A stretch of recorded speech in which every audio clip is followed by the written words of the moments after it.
Welcome, everybody. We are so excited here to kick off our STEAMY Summer series of podcasts in which we're going to chat with Osmo ambassadors about all things STEM and STEAM education.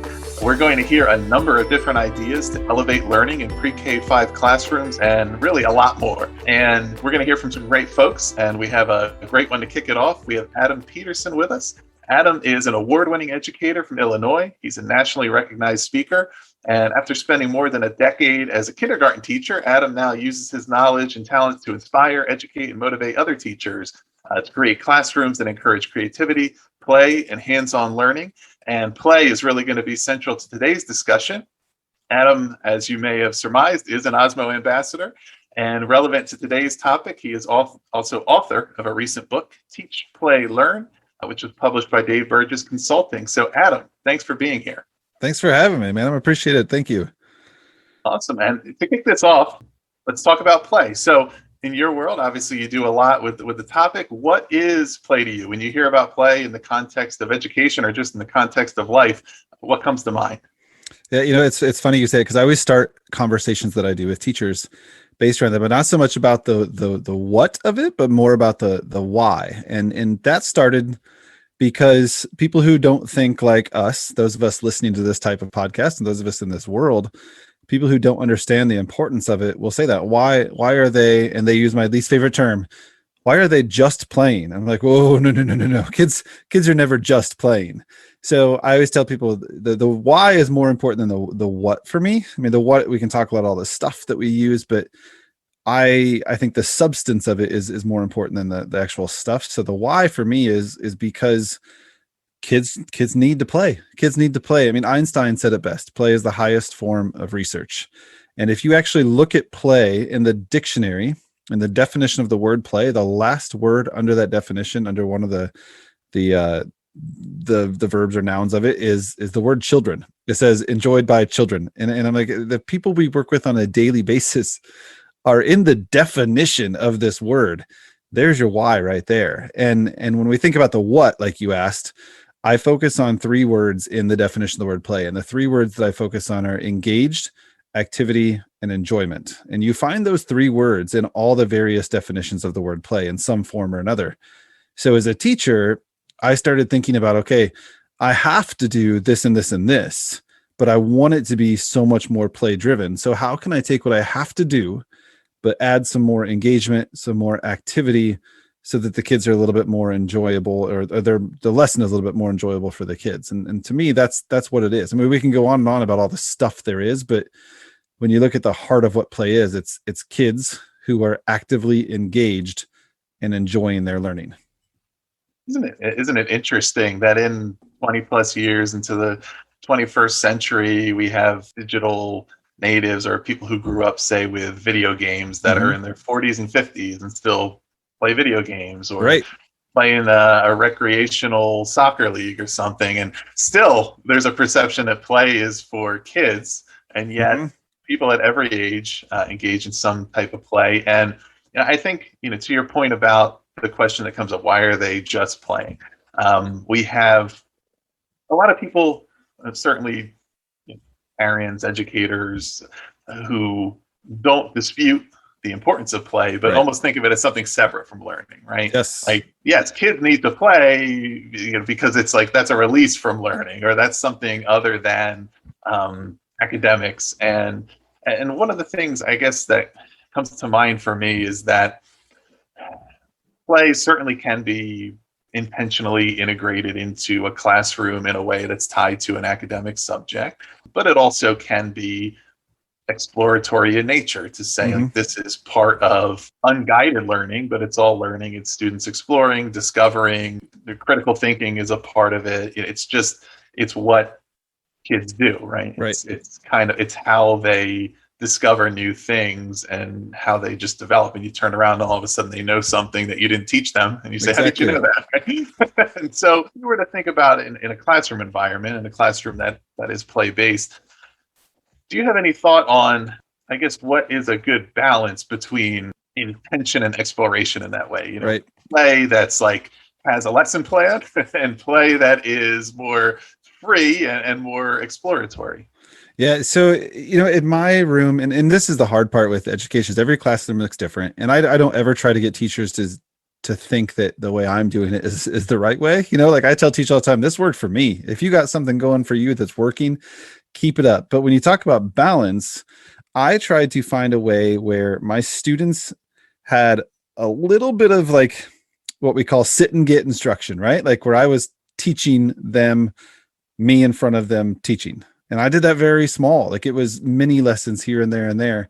And then I had the fortunate opportunity. I think in today's world of education, everybody knows there are two big blocks within a day: ELA, English Language Arts, and math. Those are your big blocks of time that you have to fill. So like at our school, it was a 90-minute ELA block where we were supposed to be doing all of our ELA instruction and mini lessons and whatnot in there. And there was a 90-minute math block in the afternoon. And for me, it was more about how can I know that I have to be, because I do things kind of off the cuff, and I do things that aren't necessarily following a curriculum per se, but I'm not a rebel in the fact that I just ditch everything my administrators tell me to do. So I knew that during this time I had to be doing ELA lessons because that was what I was told to do, number one. And number two, I had kids going to different programs and whatnot. So for me, the balance was quick mini lesson and then lots of time for play. And to answer your question about the balance of what that play looked like, then there were two words I used in my classroom all the time. And I learned these from my very good friend, Kim Adsit, who's an amazing presenter and speaker and teacher. The words are have to and can do. And for me, in my classroom, my students would go to what we call a station or a center area, and they always had a have to activity to do. And that have to was typically, depending on the type of lesson, we'll call it play driven learning, like you had said, like in an academic sense.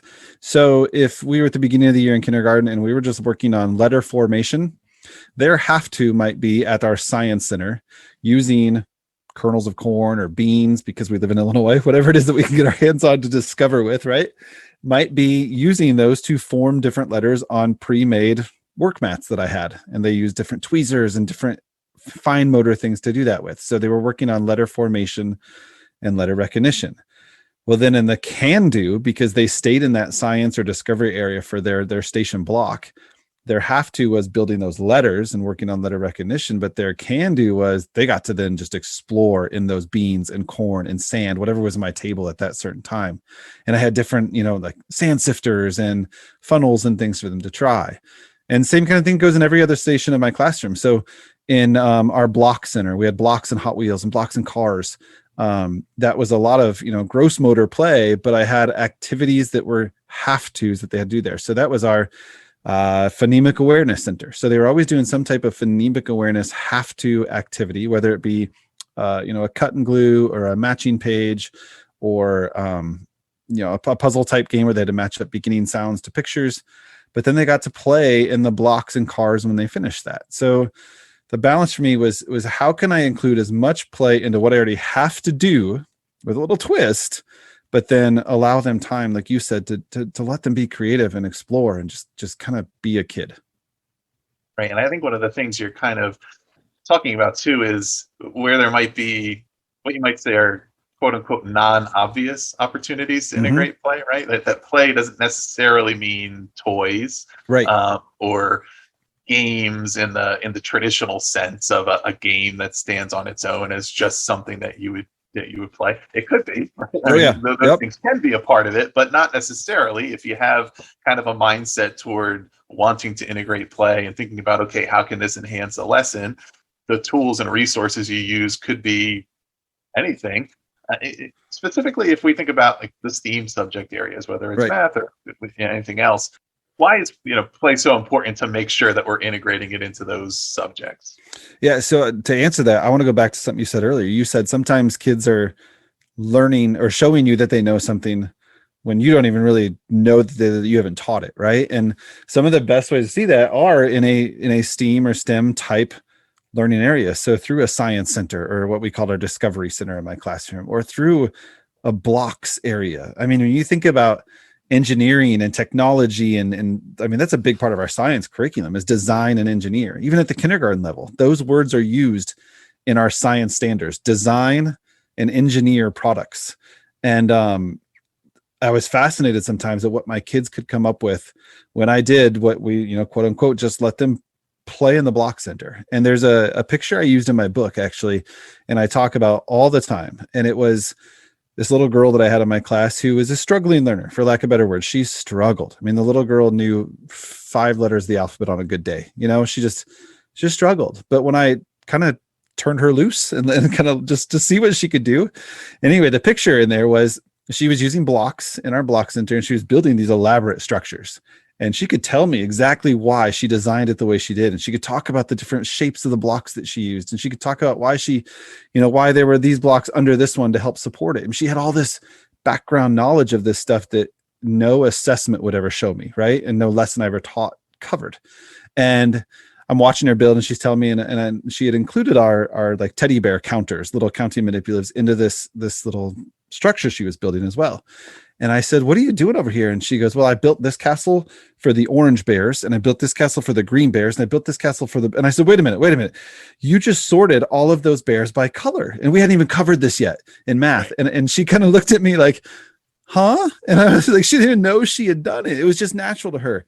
And as I'm walking away, the picture in my book shows it, but she had actually sorted the green set of bear counters by size as well. So she had all the large bears lined up and all the medium bears lined up and all this. And I said, "Oh my gosh, what did you do here?" And she goes, "Well, I took the green bears and I put the daddy bears here and the mom," and she started labeling all the family. And I said, "You just sorted the same set in 2 ways." And again, she looked at me like, what? Like she had no idea that she had even done a specific skill. So again, like, I know that's not really technology related, but in the STEM side of engineering and design, I got to see what she could do without ever having taught her that skill, and was able to check that out, like, all right, boom, she knows how to sort, even though she doesn't really know that she's sorting things. And that led to the discussion of that later on.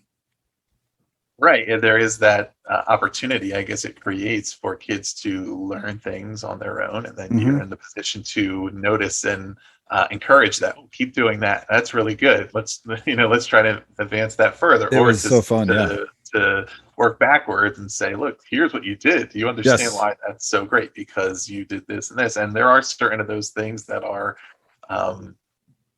intuitive in a sense.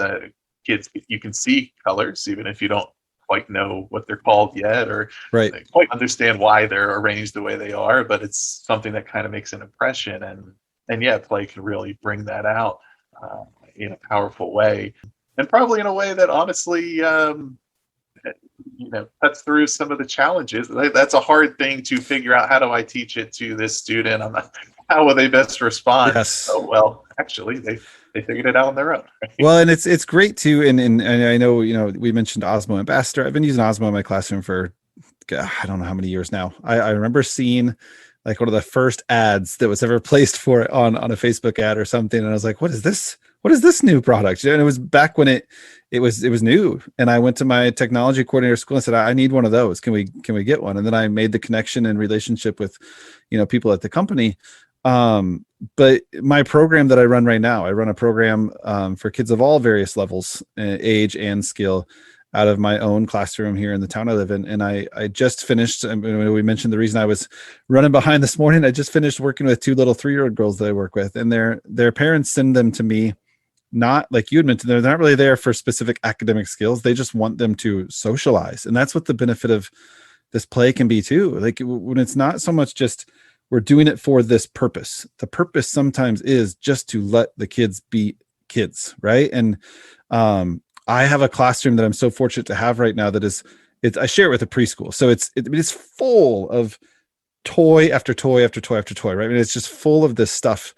But the girls walked in today, and I had Osmo costume party out from another session I was working with right before that. And these 2 little 3-year-old girls go, "What are these?" Like they had never seen it before. And we spent like 20 minutes designing costumes. And really, was there any academic, we weren't working on letter sounds, none of that, but to watch these 2 little 3-year-old girls go back and forth in their language, their speaking skills, their listening skills, their ability to share. And I think that's sometimes what gets overlooked, is that there are some, what people call soft skills. I like to refer to them as essential skills, right? Like speaking, listening, holding a conversation, sharing, taking turns, being respectful. Those are all big skills, whether they're academic or not, that play can bring out in children. Even as young, as 3, they were taking turns on that costume party game, and it was fascinating to watch the way their little minds work, and you can see the wheels turning. So I think when we think about the why behind it as well, that yes, we're finding all these different academic, I guess, experiences or these academic things that we're seeing, but when you think about all the skills in general that it takes just to be a good human being, like to be a person and what that means, play can bring that out in so many ways that a lesson might not be able to teach. Are there any of those things that you've observed or had success with younger learners, whether it's kindergarten, pre-K? Maybe it's a way that you've used Osmo tools. Maybe it's something else that seems maybe different from what is typically done in upper elementary, but is something that maybe a 4th or 5th grade teacher might give a second look at or think about if they it hasn't really come up for them to say, this is these kindergartners really respond to this thing, but as kids get a little older, we kind of stop prioritizing this type of activity. Right. But actually it could really work for them. They might need to adapt it or adjust it, but it's worth a look. Is there anything that comes to mind from your experience? Well, yeah, totally. And I think at that age level, you get up to that age. My son just finished 4th grade, and I think about even me as an adult. I love, and this one's not so much maybe a classroom one, but he and I will still play mind racers together. We love playing Osmo mind racers because we're both Hot Wheels fanatics, right? But in the classroom, I mean, there are some of those like tangram puzzles that can get tough, and that kind of logical thinking for a child, no matter the age. I mean, there's some times that I'm working with my kindergartners on the ones that are on the hard level where we really have to think about what piece goes where. And the ability to, in Osmo Words, to be able to add your own word lists in there, that can get, you can make that as complicated, right? Like put up some, off the top of my head, my son just finished working on states and capitals, right? Like you could add your own Osmo word list in of states and have them actually have to spell out the state or spell out the capital if that's the lesson you're going with there. So I think when people really start to explore the whole realm of opportunities there are within the Osmo universe, it's I don't know if the endless is the right word, but there's a lot there, right? Like the ability to adapt and customize things, and the way that has changed over time. I mean, I think back to when I first started using it in my classroom, and it was the first Genius kit that was, I think, letters and tangrams, maybe that might have been it, words, tangrams, and Newton. And now the way it has grown into the ability to customize it for your own students, I don't think there's a learner that couldn't get something out of this, And when I mentioned Newton, my goodness, I mean, that can get so challenging, and you want kids to really have to think, put that game out there and let them work on hard levels. Yeah, whether it's the options around differentiation or different subject areas, there really is a lot there for teachers to get creative, I think. And I mean, even some of the teachers for the first time may be demoing some of the programs themselves and find, hey, I forgot. I was just testing this out. I was having fun. It's true. My students, right.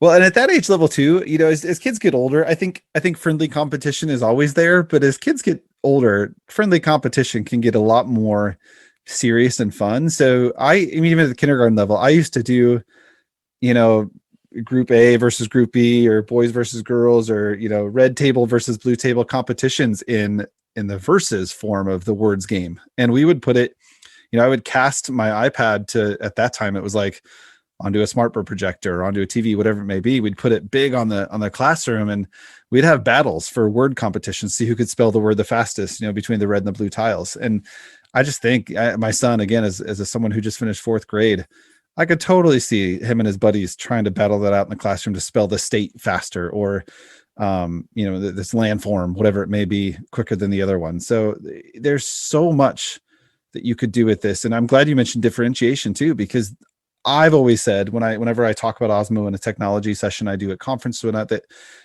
you don't really have to worry about the differentiation because there's so much built into it. There are so many different forms of, pictures and tangrams. There are so many different ways that the on-screen characters guide you through something if you're struggling, that it's kind of pre-differentiated for you, and you kind of just let your learners explore.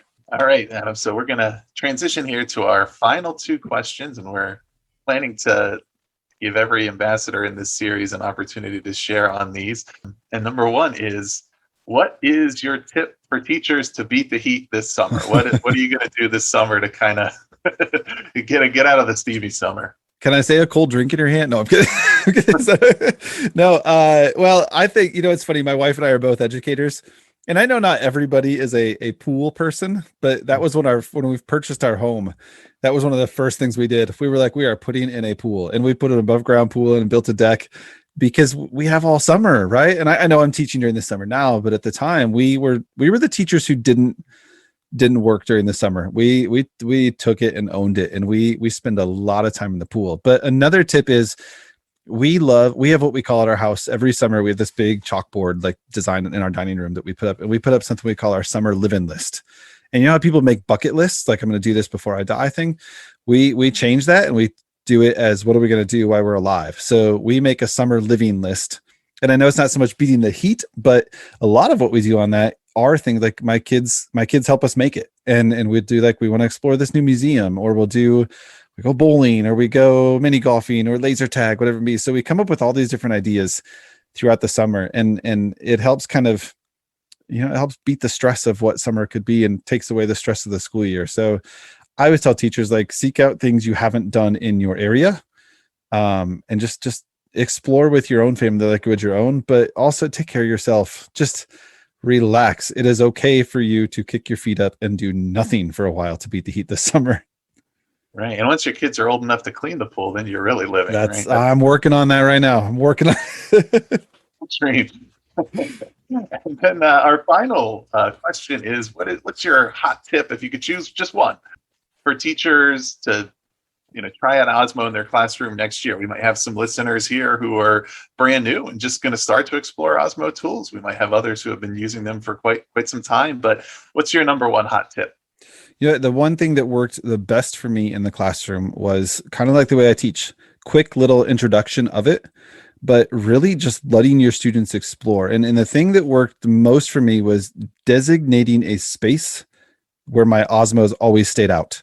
I know a lot of people and teachers know this. If you put something in your closet, it's not going to get used very often. And if you have it stashed away, it might. So I was lucky enough to have a classroom space, and my wife has done it in a smaller classroom space. So it can work no matter your size of your classroom, whether it's 1, 2, 3, 4 Osmos, whatever you have set up. I had 4 set up on a table in my classroom, and they were there all the time, just like you might have computer stations set up, right? But I had 4 dedicated iPad Osmo stations, so that I never had to get them out. I never had to go try and remember to set them up in my lesson plans. There was a dedicated Osmo area of my classroom that my students could go to when they finished their have to activities, or sometimes that was a have to activity that they had to go do this activity on an Osmo. But I think that's my tip, is if you're going to put the money and the investment into getting them, leave them out for kids to use any chance they get. And then you're going to see the kids using them a lot more too. Great. Well, Adam, thank you so much for joining us here for this debut episode of our Steamy Summer series.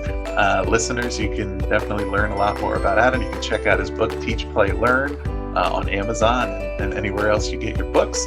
Stay tuned for the rest of our series here, as we'll hear from a bunch of different perspectives. Hopefully you'll get some cool ideas during this hot summer, but also some ideas for next year. So, Adam, thanks again for being here.